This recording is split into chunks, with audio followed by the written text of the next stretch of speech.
Hello, everyone. Hope you all are doing well. My name is Sterling Jr., and I'm the founder of Black Cards of History. It's a nonprofit organization dedicated to Black history through awareness and trivia. In this episode, I'm basically just going to be talking a bit more on, just expanding the first episode, really, from who we are, what we do, what we stand for, and what our objectives are as a nonprofit. So, for those who don't know or don't remember, uh, Governor Ron DeSantis of Florida rejected and technically whitewashed AP African American Studies to be an official course since they claimed that class would, quote unquote, like lack educational value to the point where they actually said it would be a form of political indoctrination and a violation of state law, which that did not sit well with a lot of people, including myself, since I actually took a few AP courses growing up. And I'll be honest with you, when it comes to those AP courses, they were fine, but they didn't really talk about a lot of diverse people, to be honest. Because, even perfect example, when I took AP comparative government and politics, the only time they actually talked about black people ish was just Nigeria, which is one of six countries they talk about. Which, if you don't know the other classes countries, it's I gotta remember. I'm trying to remember all six countries. It was China, Iran, Mexico, Nigeria, Russia, and the United Kingdom. So it was basically comparing all six of their like political addresses from like institutions, electorals, economic versus political party, and citizenship. That I mean, it that's rare to really see as a course. Which don't get me wrong, it is good, but it wasn't really the best. I'd personally say, and the fact that they reject AP African American Studies to be an actual course kind of seems like a double standard because they are willing to talk about other like diversities, just like this class I took, comparative government and politics, like the Chinese, the Arabs, the Mexicans, Nigerians, the Russians, and the British. That alone is like a topic worth discussing more on, and comparing to all six countries and being more diverse about it because I remember there are other courses they have such as European history. They have, if I'm correct, it's from the 1450s until the present ish, which I think the latest they talk about is like the Cold War. Human geography they have as an AP course. U.S. government and politics, which they don't really talk about a lot of black people in that one since there are a lot of black people who actually made history in politics and in government, which they also have U.S. history as a course as well. But even regular U.S. history alone was already mandatory for those in public high school. So they're really doing more on like slavery. They talk about obviously, but that's one of the only times they really talk about black people, if not the 13th Amendment as well. And then the last one that's history based is, if I'm correct, AP World History Modern, which I'm assuming they're probably going to do like a second AP World History with a new subtitle, which I have no idea what's going to be. But yeah, that one's basically from like 1200s to present, which black history is still like world history and American history. You can like there's a lot of black people that change a lot of lives and modern in the modern era that happened back then. Because like there's a lot of black people who changed it in European history, which is an AP class, human geography, which is an AP class, micro and macro and microeconomics, which is also two AP classes, psychology, which is another AP class that they offer. His AP U.S. Government and Politics, which they recently did update because of the Roe v. Wade scenario.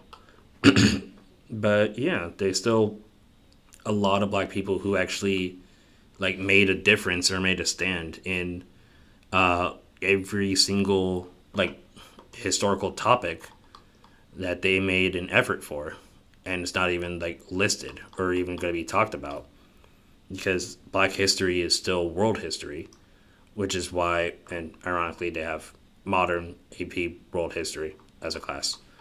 But yeah, still, there's a lot of stuff that isn't really talked about when it comes to black history that should be addressed. Like whether it's from inventions or people who made a stand, even in government. I mean, I have here as actually one example Coleman Young.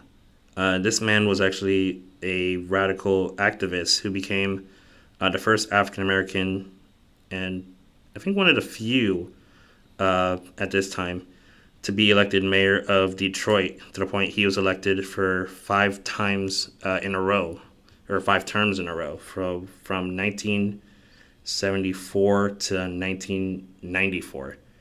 That he was the elected mayor for Detroit for 5 straight terms, which that's not going to be talked about in U.S.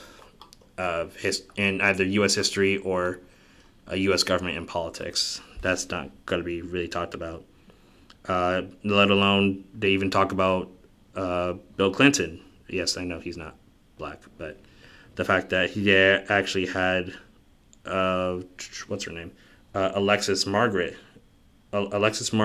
Herman, who was the first African American woman and first African American to become the U.S. Secretary of Labor when Bill Clinton was president, and you don't hear about that at all, to be honest. And even another example, Constance Baker Motley. She was the first African American woman to be elected the president of the New York borough of Manhattan. Spoiler, that's another trivia card question that I have listed. Basically, but even though she was basically there to help fill a 1-year vacancy, that's still not talked about because they want to focus more on what they consider to be real history. So they consider real history to be like Roe v. Wade, Dobbs versus Jackson, American democracy, civil rights, basically the interactions between both the branches of government versus the political idolatries. It's not really talked about much when it comes to like the black people that made some of those changes, actually, because even back then there were several black people in like House of Congress that actually made that change or were one of the reasons something got voted into or out of office by law.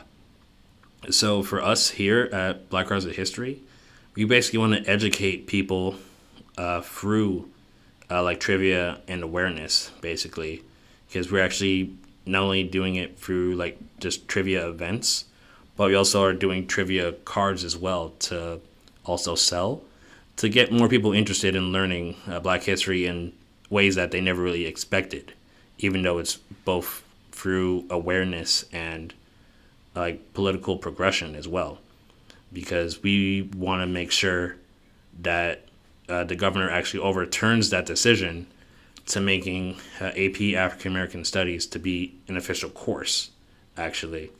So what we're actually doing is creating a lot of different trivia decks, which one of them right now is actually going to be called AP African American Studies.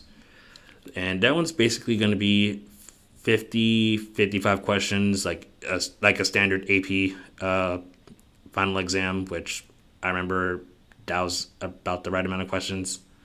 No essays, obviously, to write because it's a trivia cards. It's a trivia You don't need to write an essay for trivia, unless you want to like leave a review for us, which we appreciate. But yeah, so what we actually want to do is not only make it educational, but also professional as well. So what we actually have for the trivia cards, it's not just like obvious questions like what is Muhammad Ali's birth name, which for those who don't know, the answer is Cassius Clay, or Cass stutter Cassius Marcellus Clay Jr. Technically is his full name, or based on the study cards that I've seen, just Cassius Clay. Or another question: who wrote "Beloved" and "The Bluest Eye"? Which, for those who don't know, the answer is Toni Morrison. And we wanted to make it more educational sounding while making it more Jeopardy-esque like questions. Since for me personally, I actually grew up with Jeopardy as a kid, to the point where Jeopardy actually, at times based on how my family said, was like a babysitter to me at times at night. So I just sat there, just watched Jeopardy for like hours on end. Probably binge watched it as a toddler, and I wanted to make it more professional instead of questions like who is this, who is that. And a perfect example of one question that I actually wrote for Black Cards of History. This one's going to be in our famous first deck. This one most likely will be... Oh, Inventors. Perfect. So, if I can find his name, I will actually share it with you. It's somewhere here. Okay, this is an easy one. The topic is media. Here's the question. By covering a broad range of topics created by John H. Johnson, 1945 debuted America's first African-American oriented magazine entitled This, which still exists to this day. Is it A, Ebony, B, Jet, C, Black Enterprise, or D, Essence? And you're free to take a guess on which one you think the answer is as well. The question again: by covering a broad range of topics and created by John H. Johnson, 1945 debuted America's first African-American oriented magazine entitled This, which still exists to this day. A, Ebony, B, Jet, C, Black Enterprise, or D, Essence. So, yeah, we wanted to make it more like educational, professional, and creative, as well as basically on each trivia card, also just a minor fact about that person or the people listed as well, depending on if it's if A, B, C, or D is named a person, named a place, named a city, named a movie, etc. So what we actually want to do is basically help overturn that decision with regards to that class being official and treat it like how AP World History is, AP European History, AP Comparative Government and Politics are. Basically have it an actual official course. So because Black History deserves more than just writing an essay once a year in February, or having students do a poster board, and or dressing up as that person for extra credit. But yeah, because color basically is not a crime. It's just a form of education, basically. Because we want to like educate and raise the actual awareness of Black history, along with preserving Black history as well, since every topic in general deserves to be focused, whether it's social justice or community-based cities, famous firsts, which the famous first deck is the one that's about to be published first or released first to the public, to sell, to play, whatever you see fit with it. and along with even fostering any community engagement as well. So we actually plan on hosting events and have vendors actually be the ones that are supportive of it actually have like an actual say as well, both live events, live stream events, and much more actually. So we want to do we even though we just started last month in February, we want to make that big impact while expanding this team, this nonprofit to the point more people are actually hearing about us and more. So I really do appreciate the time for you just sitting here and listen to me talk for a good amount of minutes. If you want to learn more about Black history or just us in general as a nonprofit, you can go to our website, which is blackcardsofhistory.org. We do have a donations page. We do have a blog. We are working more as well here on the podcast as well. Eventually, we're going to be streaming on Twitch, along with getting sponsors, having people volunteer, current events, and soon have a directory as well. And for those who want to learn or follow us on Instagram or on social media, the main Instagram page is the same name as the website, at Black Cards of History. Once again, my name is Sterling Jr. I'm the founder of Black Cards of History, and I really do appreciate you listening and stopping by. Thanks, and have a good day.